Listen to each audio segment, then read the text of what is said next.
50-year strategy that began with the Southern strategy in the Republican Party to divide white voters from voters of color. And this is what we're seeing with the right-wing ideological war machine, is that they target Ilhan Omar because they want leaders like her and leaders like Alexandria Ocasio-Cortez. They want to show to their white viewers that those leaders don't have anything in common with white voters. The owners of these outlets, Rupert Murdoch for Fox News and the New York Post, Robert Mercer for Breitbart, they're billionaires. Kind of a divide and conquer strategy to make sure that no one ever comes together. The American people, the voters, don't come together to tax billionaires like them and provide health care for all. So this is a 50-year strategy. You're telling a very big story here about a specific event that happened this week. You're saying it's about a larger political motivation. Yeah, exactly. I mean, it's common sense why people on top in the society would want people on the bottom to be divided, fearing each other, hating each other, resenting each other, so that a few on top could thrive. And there's a second reason for why this is happening as well, which is that the right-wing media machine knows that these three women,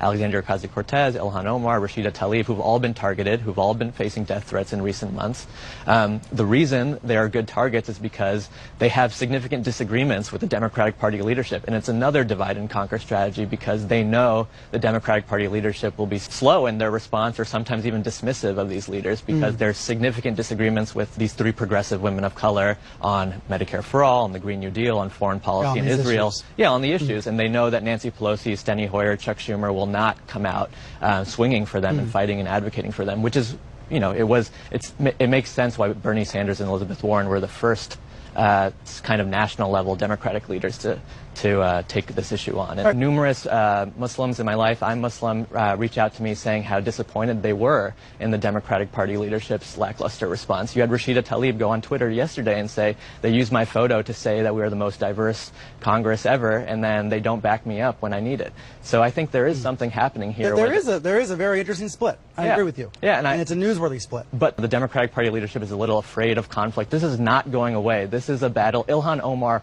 represents the country becoming a multiracial democracy in the ways that it's been for a long time, the way that it's been thwarted for a long time by conservative forces.